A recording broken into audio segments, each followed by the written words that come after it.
Techland's love affair with first-person open-world zombie action RPGs began with Dead Island back in 2011, and in the time since then, that love has only grown.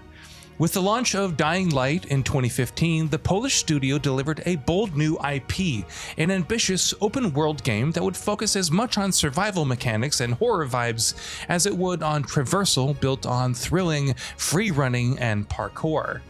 Dying Light instantly carved out a solid identity for itself with that unique mix, and now its sequel, Dying Light 2 Stay Human, is looking to build on that foundation with even grander ambitions. And though it's often held back by noticeable issues, there's no denying that it is, for the most part, an enjoyable romp from beginning to end. Dying Light 2 is set 20 years after the events of the first game and puts you in the shoes of a new protagonist in a new location. You play as Aiden Caldwell, a man with a mysterious past who travels to the city of Villador, also known simply as the City, in search of his sister. Villador, however, has problems of its own. A rising rebellion and rumblings of a power struggle are threatening to tear the city apart, while swarms of the infected continue to wreak havoc within its walls as well. As luck would have it, Aiden soon realizes that his personal quest is tied intricately to the fate of the city and the secrets it hides. It's a solid enough setup that doesn't take long to begin gaining momentum, and those who are already fans of the series will find it particularly easy to get invested in the story. Dying Light 2's world in particular is one of its biggest strengths, because world building is an area the game excels at.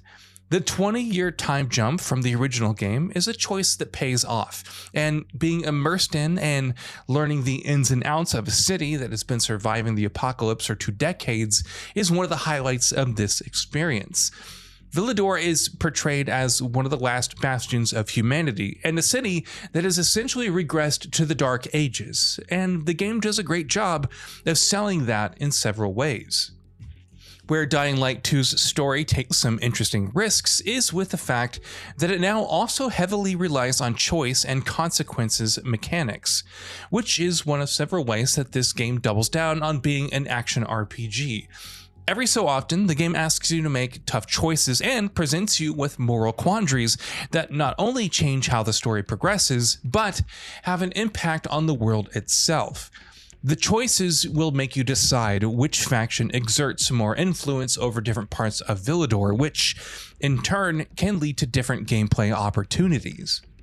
By and large, Dying Light 2 makes solid use of choice and consequence mechanics. Issues with the writing, which I'll get to in a bit, sometimes dull the impact of some choices that should feel heavier than they do, but there's undeniable appeal in any game that successfully presents choices that make you think, and then presents the consequences of those choices in interesting ways, and Dying Light 2 does both of those things more often than it doesn't.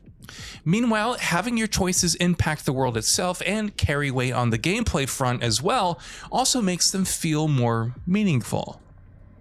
Dying Light 2's storytelling does have issues though it is for the most part a step up from its predecessor. The quality of writing in the game is still a little too rough. It's often let down by clunkily written dialogue, characters behaving in inconsistent ways, and clumsy exposition. Voice acting is also all over the place. Though some of the central characters are decently voiced, the large majority of them have wildly inconsistent voice acting. It's all enough to blunt the impact of the game's immediate narrative, even though its world building remains consistently strong. Of course, where Dying Light 2's strengths really lie is the parkour. The original game tapped into something special with its free-running open-world gameplay and combined it ingeniously with the threat of a harsh post-apocalyptic setting, making it a crucial part of the identity. The sequel does that just as successfully, if not more. Villador is a lovingly crafted sandbox that's been designed for one purpose and one purpose only: to leverage the game's excellent traversal mechanics. Every step of the way, you're encouraged to chain together runs, leaps, slides, wall runs, swings, and what have you across rooftops, wrecked vehicles, lamps, and anything else you can lay eyes on in the city. The simple act of moving from one point to another remains extremely enjoyable throughout the experience. Not only does Dying Light 2 consistently design many of its quests around parkour challenges or high-speed free-running chases, the open world itself is designed immaculately to put traversal front and center. The Infected, of course, are another in the group of pillars that holds up the core of the Dying Light experience, and similar to the traversal, have been refined even further in the sequel. Treading into zones of the city that are teeming with the undead always feels appropriately daunting, while crawling through dimly lit mazy interiors of buildings while you try to sneak past scores of dormant zombies never fails to be a heart-pounding experience. The balanced Dying Light 2 strikes between the threat of the Infected and the allure of the greater riches nighttime exploration yields deserves special praise as well. Another new mechanic that brings an interesting wrinkle to the gameplay is your exposure meter. Like essentially every other person in Villador, Aiden is infected with the virus that turns people into zombies, which means that anytime it's completely dark out, he's minutes away from turning, which, of course, is game over. And that's not something you have to deal with during daytime, though in the darkness, you do have to contend with a countdown. If you don't find a UV light source before time runs out, you turn, though there are items you can consume to buy additional time. It's a smartly implemented system, particularly because it brings some welcome urgency to proceedings when you're indoors. There's also the fact that the game itself is rather generous with items that you can scrounge from the environment that can help you with your immunity, while the countdown itself allows for several minutes of time before hitting zero. Where Dying Light 2 isn't as convincingly successful as it is with traversal and crafting tension and horror is the combat. First-person melee combat is always tricky to pull off, and there aren't a lot of games that have done it successfully. The original Dying Light hinted at having the potential to do that, but ultimately fell short of the mark, and that's pretty much where Dying Light 2 finds itself as well. Of course, there are times when combat can get interesting, especially with ranged weapons and once you start using your parkour moves and the environment to your advantage, but by and large, it feels a bit too clunky. From the way enemies move and animate to the accuracies of parries and dodges to occasionally dodgy hit detection, Dying Light 2's combat has enough issues to make it one of the game's bigger weaknesses. Personally, I've never been a fan of first-person melee combat, and this game hasn't done much to change that. Progression is another area where Dying Light 2 is a tad uneven. Your two main stats, health and immunity, can be upgraded with inhibitors, which mean you're always motivated to go hunting for them, even in dangerous parts of the city. But other facets of the progression suffer from some setbacks. One of those facets is a full-fledged gear system, which falls into the trap that gear systems in games so often do.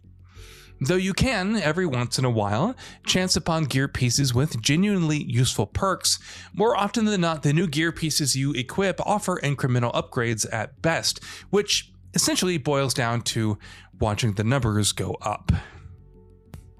Beyond that, Dying Light 2 also allows you to unlock skills to help out in things such as combat, stealth, and parkour, but the pool of upgrades available here too is diluted by far too many basic unlocks that honestly should have been part of the base core moveset.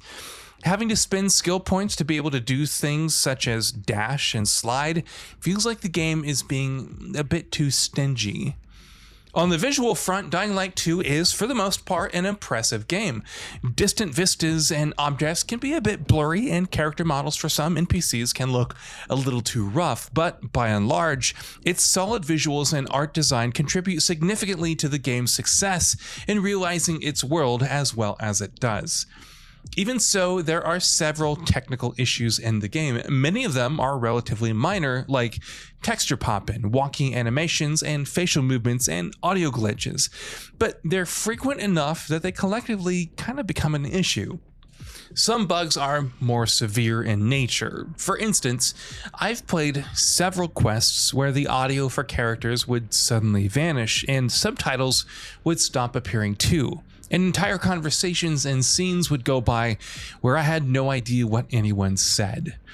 Sure, the game's technical state is certainly not even close to being as unpolished as Dying Light 1 was when it launched, but hopefully Techland will still work on quashing these issues as quickly as possible.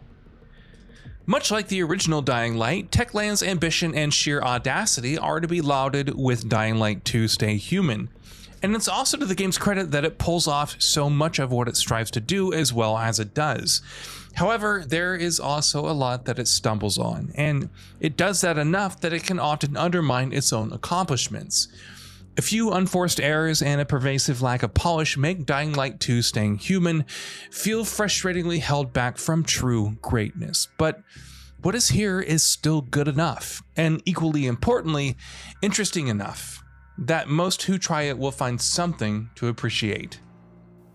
And with that, we've reached the end of this video. Have anything to say? Let us know in the comments below. Also, we upload new videos every day on Gaming Bolt, so please consider subscribing as it really helps us out. Thanks for watching.